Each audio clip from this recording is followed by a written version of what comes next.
সন্ধেবেলা আমি রেডি হয়ে গেছি, সুদীপা রেডি হচ্ছে। সুদীপার বিয়ের পরের প্রথম শ্বশুর বাড়িতে কোনো অনুষ্ঠান, শ্বশুর বাড়িতে ঠিক নয়, মানে আমরা এখন যাচ্ছি আমার জ্যাঠতো দিদি আর জামাইবাবুর ওদের 10 বছরের বিবাহবার্ষিকীতে।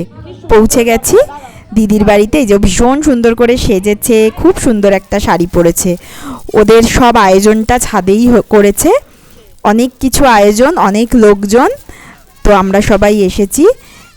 আমার ভাইয়ের বিয়ের পরে আবার সব আত্মীয় স্বজনের সবাই না হলেও অনেকেই এই অনুষ্ঠানে আমরা আবার একসাথে হই। এই যে মা, জেঠি, কাকি আর দিদি ভাইয়ের শ্বশুর শাশুড়ি খুব সুন্দর করে ছাদটা সাজিয়েছে। এই যে আমার ভাইয়ের বউ আর তার ছোট্ট পুচকে, আমাদের বাড়ির সব থেকে ক্ষুদে সদস্য।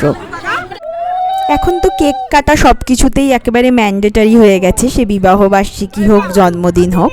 তাই এখন ওরা একটু কেক কেটে নিচ্ছে। এই যে দিদি ভাই আর তন্ময়দা, ওদেরই 10 বছরের বিবাহবার্ষিকী।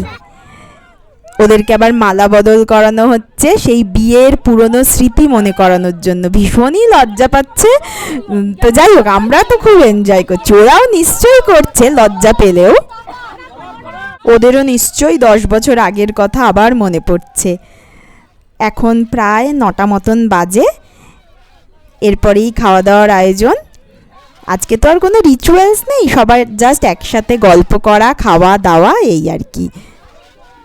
আবার সিঁদুর পরানোরও ব্যবস্থা করেছে, ওর তো দেওররাও রয়েছে, তো সবাই মিলেই পুরনো স্মৃতি ওদেরকে মনে করানোর চেষ্টা চলছে। এই যে নতুন বর বউ, ওরাও তো একদমই নতুন, তো ওরা একটু ফটো তুলে নিচ্ছে। খেতে বসে পড়েছি আমরা সবাই। প্রথমে ছিল পনির পাসিন্দা, স্যালাড, কাসন্দি, তারপরে ছিল কড়াইশুটির কচুরি, স্টাফড আলুর দম, ফ্রাইড রাইস, চিকেন, মাছও ছিল, চিকেন যারা খাবে না, আর ছিল হচ্ছে মিষ্টি। খুবই ভালো রান্না হয়েছিল, খুবই ভালো আয়োজন হয়েছিল। খাওয়া দাওয়া এরপর শেষ, ও চাটনিও ছিল। এরপর আমরা একটু একসাথে গল্প টল্প করে বাড়ির দিকে রওনা দেব। খাওয়া দাওয়ার পরে ছাদেই একটু গানের আসর বসেছে।